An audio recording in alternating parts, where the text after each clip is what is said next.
जी अस्सलाम वालेकुम। तनवीर मुग़ल और मेरी तरफ से तमाम रियल एस्टेट बिज़नेस क्लब की कम्युनिटी को सलामती का पैगाम। हमारी ये वीडियोस स्पेसिफ़िकली आज की जो वीडियो है ये उन लोगों के लिए है जो काम कर रहे हैं, जो मेहनत कर रहे हैं, जो ऐसी चीज़ें सीखने पर यकीन रखते हैं जिनको सीख कर वो अपने काम को बेहतर कर सकते हैं। और वो लोग जो अपनी कंपनी के बिहाफ पे प्रेजेंटेशंस देते हैं, प्रेजेंटेशंस तैयार करते हैं टेक्नोलॉजी के ज़रिए, मुख्तलिफ स्लाइड्स तैयार करते हैं, उसमें मुख्तलिफ आइडियाज़ या अपनी सर्विसेज को सेल कर रहे होते हैं या अपनी प्रोडक्ट्स को सेल कर रहे होते हैं, वो लोग अपनी प्रेजेंटेशन को बेस्ट ऑफ द बेस्ट कैसे बना सकते हैं और अपने कस्टमर्स को बेहतर अंदाज में कैसे प्रेजेंट कर सकते हैं और कैसे अपनी सर्विस की जो वैल्यू एडेड चीज़ें हैं इनकी जो कस्टमर के लिए मुफीद हो सकती हैं वो उनके सामने कैसे बेहतर अंदाज में रखी जा सकती हैं। पहली चीज़ तो ये है कि जब इनिशियली कस्टमर के साथ इंटरेक्शन होता है उसमें कुछ ऐसे क्वेश्चन मस्ट आपके पास होने चाहिए कि आप कस्टमर से सवाल करें और उनको सुनें, गौर से सुने कि वो क्या बातें कर रहे हैं, क्योंकि जब आप सवाल करेंगे और वो बात करेंगे तो उसके अंदर आपको उनके पेन पॉइंट्स का अंदाज़ा हो जाएगा और उनकी ज़रूरत के बारे में आपको समझ आ जाएगी कि बेसिकली इनको क्या ज़रूरत है। फिर आप अपनी प्रेजेंटेशन देते वक्त आप आपकी प्रोडक्ट या आपकी सर्विसेज की जो बेस्ट चीज़ें जो उनकी ज़रूरियात को पूरा कर रही हैं उन पर ज़्यादा एम्फेसाइज करें, उन पर ज़्यादा टाइम लगाएं और अपनी प्रोडक्ट और अपनी सर्विस को उनके जो है ना वो सेल कर दें और उनके साथ एक ऐसे मॉडल में आ जाएं जिसमें उनको भी फ़ायदा हो, आपको भी फ़ायदा हो, विन विन पोजीशन में आप चलें। जब भी आप इस तरह की प्रेजेंटेशन अपने कस्टमर्स को दें, चाहे वो आपके ऑफिस में आए हैं, आप उनको प्रेजेंटेशन दे रहे हैं या आप उनके ऑफिस में जा रहे हैं और वहाँ जाके प्रेजेंटेशन दे रहे हैं, तो इसमें कुछ एक दो टिप्स ऐसे हैं जिनका ख्याल आपको बड़ा रखना चाहिए। एक तो चीज़ ये है कि आपकी प्रेजेंटेशन के अंदर जो भी ग्राफिक्स आप इस्तेमाल कर रहे हैं वो बड़ी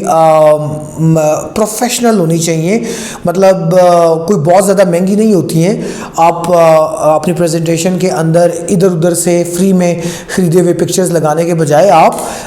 ख़रीद कर अच्छी क्लास के पिक्चर्स उसमें लगाएं जो आपकी प्रोडक्ट को या आपकी सर्विसेज को प्रेजेंट कर रहे हो, ठीक है। उसके बाद उसके अंदर जॉर्गन्स नहीं इस्तेमाल करने,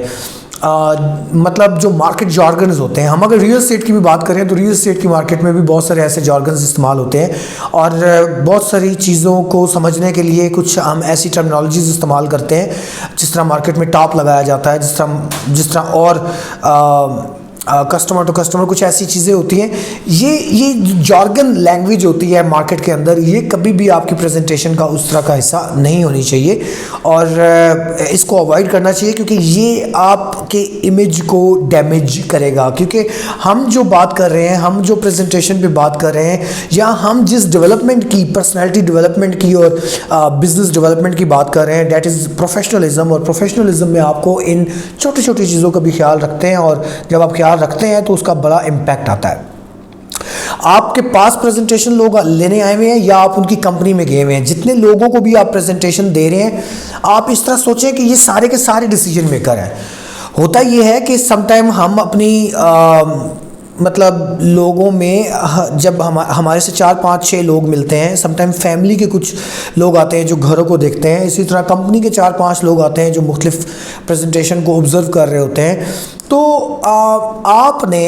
अब मतलब सेल्स के लिहाज से एक चीज़ हमारे जहन में होती है कि यार इनमें डिसीजन मेकर कौन है, और डिसीजन मेकर के साथ एक ताल्लुक़ बनाओ, उसके साथ थोड़ा सा बेहतर तरीके से चलो, बाकियों को छोड़ दो। लेकिन इसका बड़ा सख्त नुकसान होता है क्योंकि कंपनी में अगर 4 6 लोग हैं वो सारे के सारे किसी ना किसी तरह से डिसीजन मेकर होते हैं क्योंकि वो कंपनी के डिसीजंस को इन्फ्लुएंस कर रहे होते हैं किसी ना किसी तरह से। और आप जब प्रेजेंटेशन दे रहे हैं, अगर आपने उन लोगों में से सिर्फ एक डिसीजन मेकर को ज़्यादा टारगेट किया और उससे बातचीत की, बाकी लोगों को लिफ्ट नहीं कराई या बाकी लोगों को अच्छी फील आपकी तरफ से नहीं गई, तो यकीनी तौर पर आपकी वो प्रेजेंटेशन, वो सारी मेहनत ज़ाया हो जाएगी। क्योंकि जब तक वो लोग भी मुत्तफिक नहीं होंगे तो वो प्रोडक्ट आपकी बाय नहीं की जाएगी, आपकी सर्विस बाय नहीं की जाएगी। सो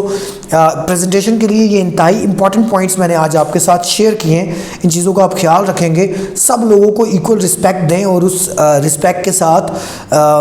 उन सबको इन्फॉर्मेशन दें और सबको डिसीजन मेकर समझें और अपनी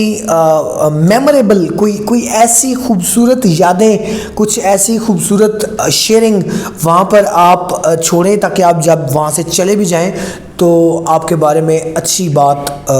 कन्वर्सेशन में आए, आपके बारे में जो डायलॉग किया जाए वो अच्छा डायलॉग किया जाए, आपने अच्छे तरीके से बिहेव किया हो, आपने वेल मैनर में वहाँ पे परफॉर्म किया हो, तो यकीनी तौर पे आपकी चीज़ें बेहतर होना शुरू हो जाएंगी और आपका कारोबार डेवलप होना शुरू हो जाएगा। स्पेसिफिक अगर एक कोई डील इस तरह नहीं भी होती है तो इससे कोई फ़र्क नहीं पड़ता, क्योंकि आपका एटीट्यूड सही होता है तो आप